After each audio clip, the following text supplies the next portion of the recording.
Hello दोस्तों, आप लोग कैसे हैं। आशा करती हूँ कि आप लोग स्वस्थ और तंदुरुस्त होंगे। दोस्तों, अगर आपको मेरी कहानी पसंद आती है तो मेरे चैनल को शेयर, सब्सक्राइब और लाइक करें। और हाँ, कमेंट करके यह ज़रूर बताएं कि मेरी कहानी आपको कैसी लगती है और अगली कहानी आप किस तरह की सुनना पसंद करेंगे। कमेंट में लिखकर आप ज़रूर बताएं। अभी तक आप लोगों ने यह जाना कि रुद्रा अपने कमरे में अन्नू के बारे में सोच सोच कर पागल हो रहा था कि वह अन्नू के साथ ऐसा कैसे कर सकता है।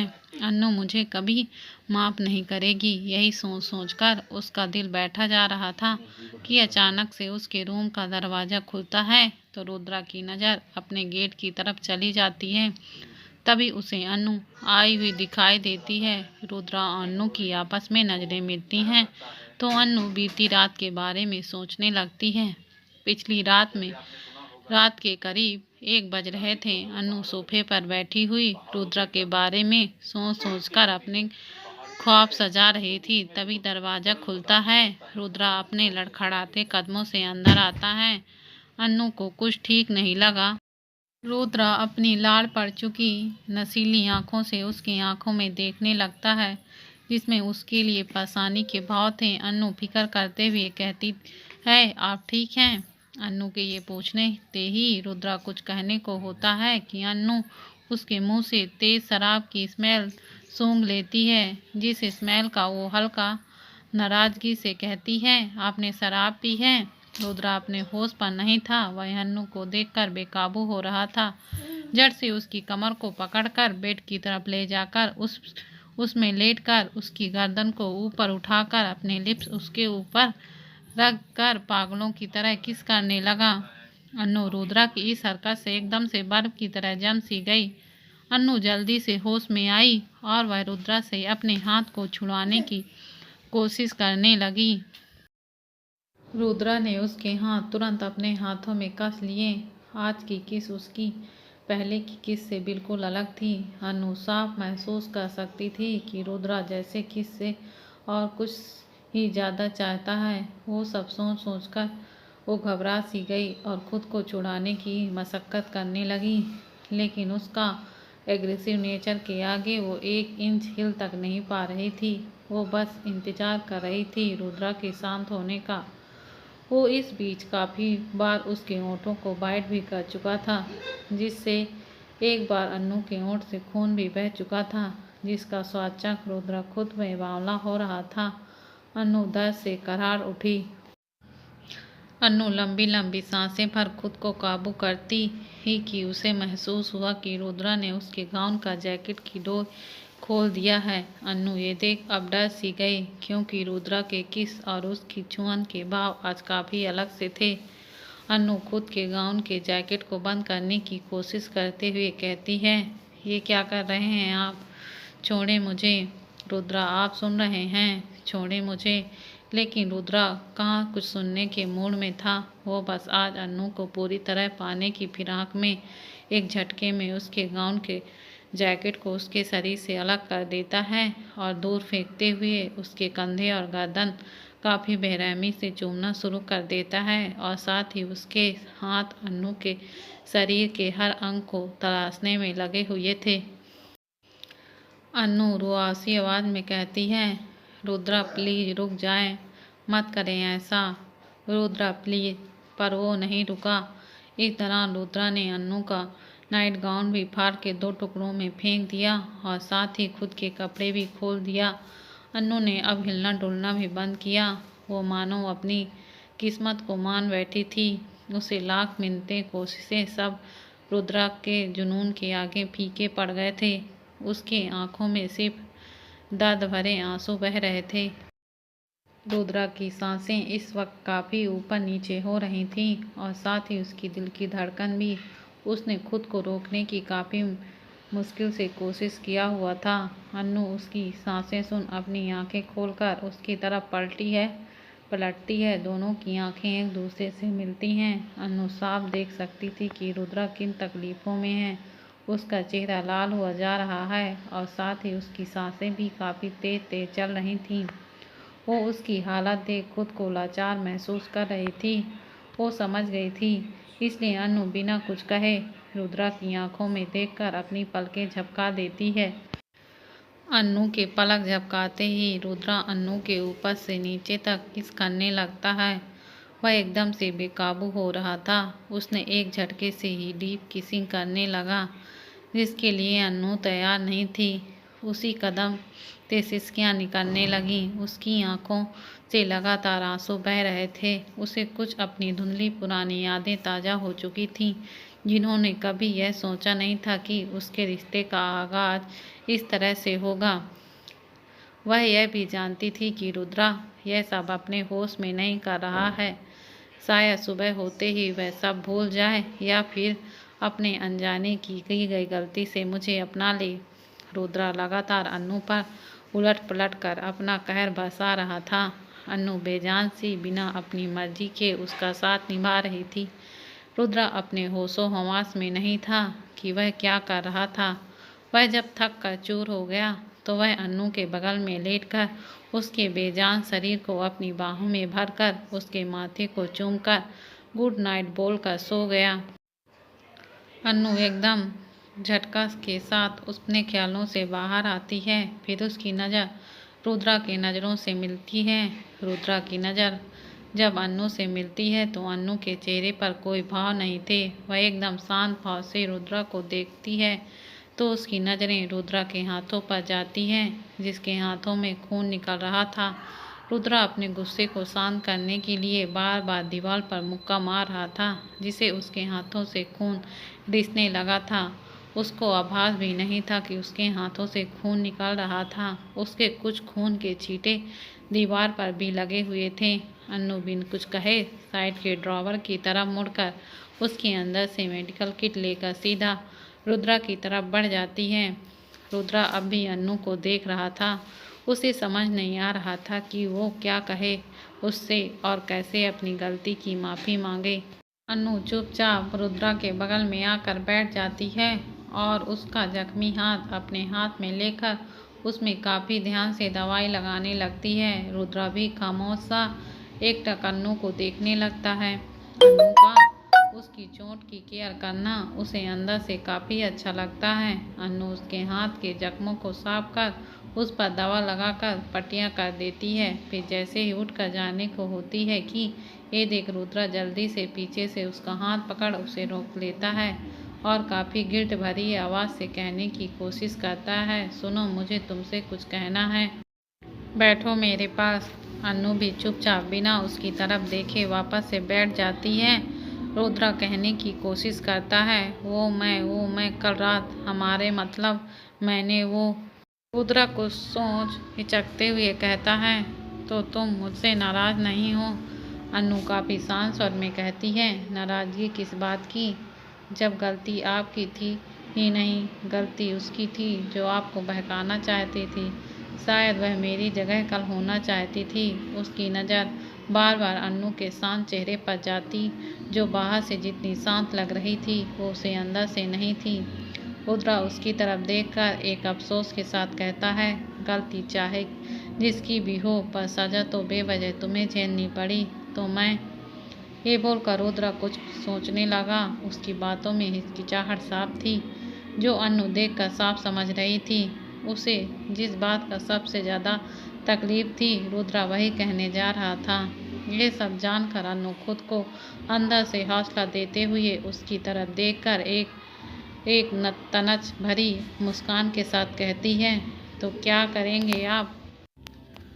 क्या जैसे शादी के लिए डील हुई थी वैसे अब इस चीज़ के लिए भी डील होगी?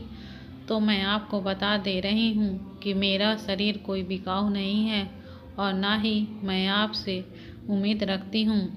आप यह मत सोचिए कि यह सब जो हुआ है तो मैं आपसे अपनी पत्नी होने का हक मांगूंगी। सॉरी मिस्टर रुद्र राय चौहान, मैं ऐसी वैसी लड़की नहीं हूँ कि यह सब के बदले मैं आपसे यह सब मांगूंगी। मैं भले ही छोटे घर की लड़की हूँ, पर मेरे संस्कार मेरे माता पिता ने मुझे बहुत ऊंचे दिए हैं। मुझे आपसे कुछ नहीं चाहिए, ना मुझे आपसे कुछ शिकायत है। बस अब इस शादी को निभाने के लिए 8 महीने बचे हैं। जब मैं आपके लिए कुछ हूँ ही नहीं तो अब इस बात का कोई मतलब ही नहीं है। इतना बोलते बोलते अन्नू के आंखों में आंसू आ रहे थे, जिससे वो काफ़ी मुश्किल से खुद के अंदर समेटे बैठी थी। उसे बिल्कुल मंजूर नहीं था कि रुद्रा उसकी मोहब्बत को ऐसे कागजों के दम पर तोले।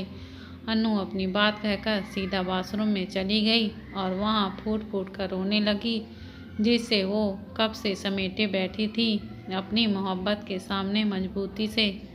वहीं बाहर सोफे पर बैठा रुद्रा अब तक सुन्न सा बैठा था। अन्नू के कहे जाने वाले एक एक शब्द अब तक उसके कानों में गूंज रहे थे।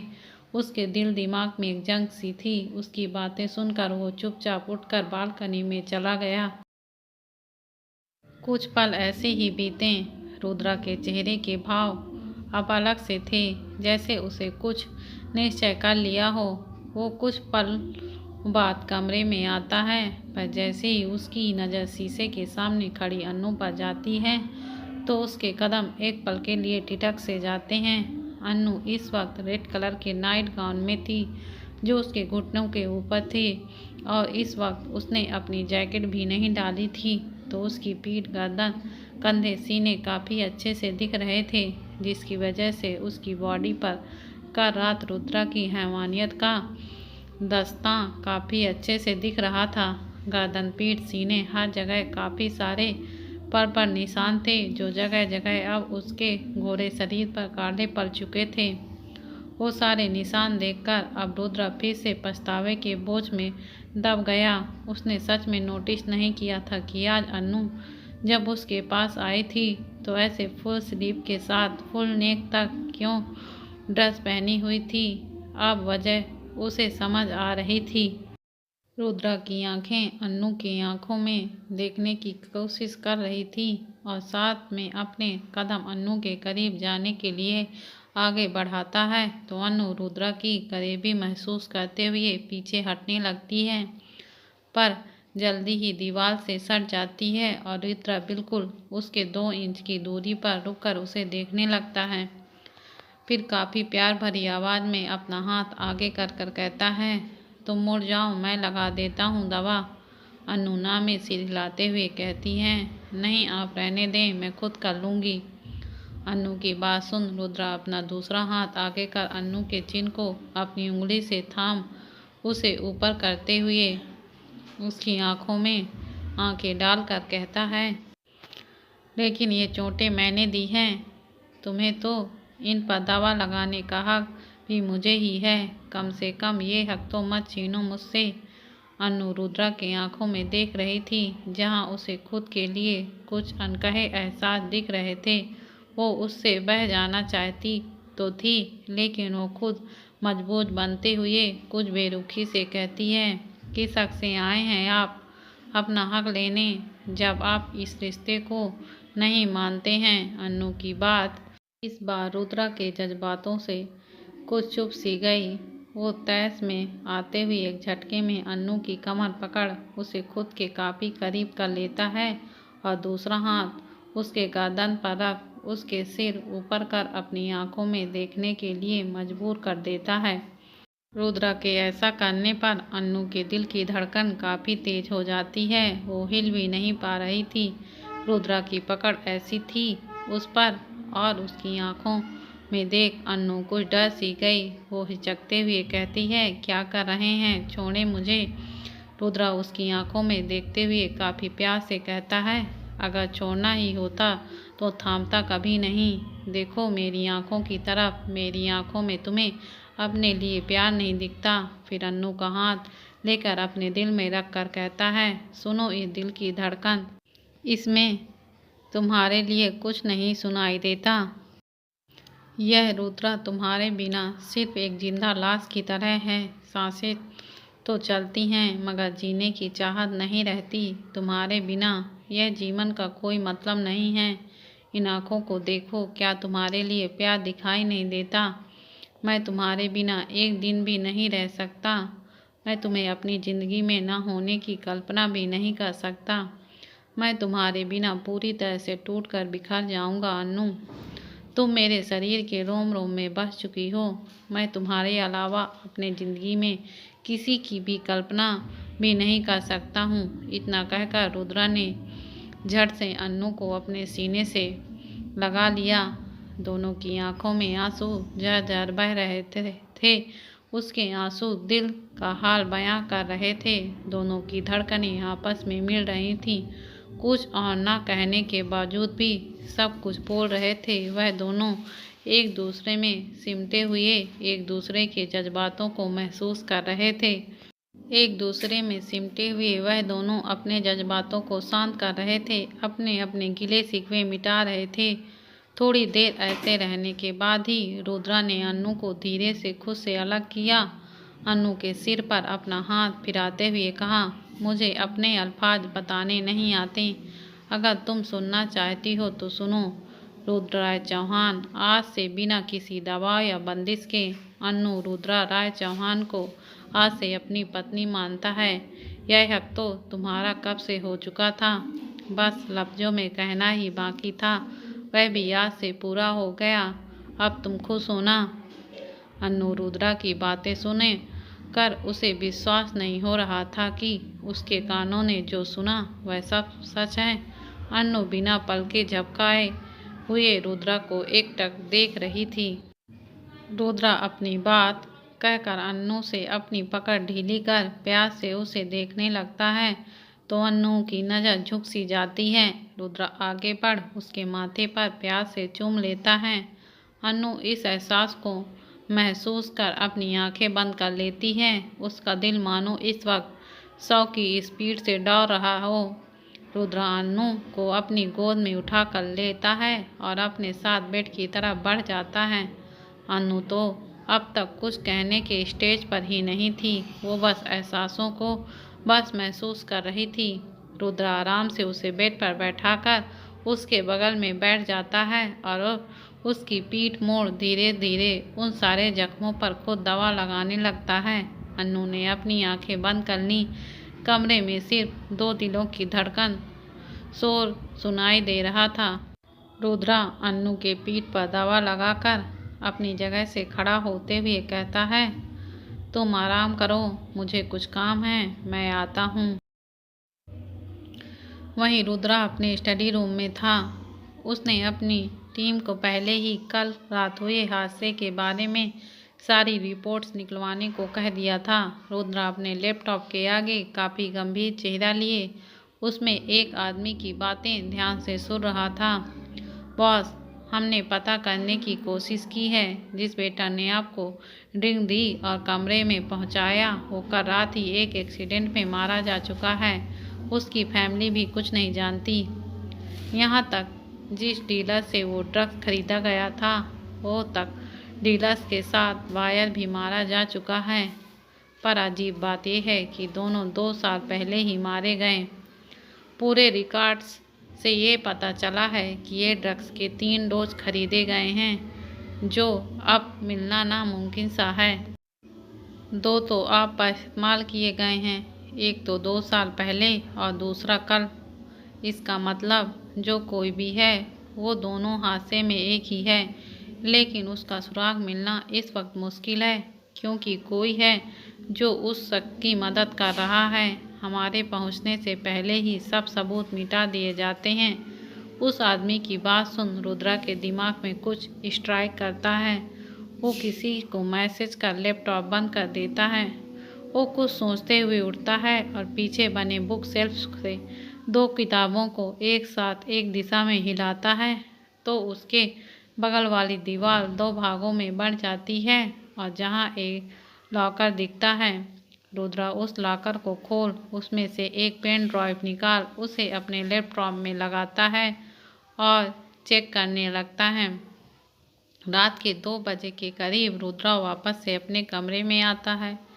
अन्नू अब तक रुद्रा का इंतजार करते करते सो चुकी थी। वो सुकून से सोती हुई मासूम अन्नू का चेहरा रुद्रा को इस कदर भा रहा था वो शायद अपनी सारी जिंदगी उसे यूं देख बिता सकता है। रुद्रा उसे देखते हुए आगे बढ़ पहले उसके माथे फिर उसके नाक को चूमकर काफ़ी कशिश भरी आवाज़ में कहता है, तुम पहले क्यों नहीं मेरी ज़िंदगी में आई वाइफ। फिर आगे बढ़ अन्नू के सीने पर अपना सिर रख अपनी आंखें बंद कर उस कस के पकड़कर सो जाता है। अन्नू उस नींद में ही मुस्कुरा देती है और वो भी रुद्रा को अपनी बाहों में जकड़ सी लेती है।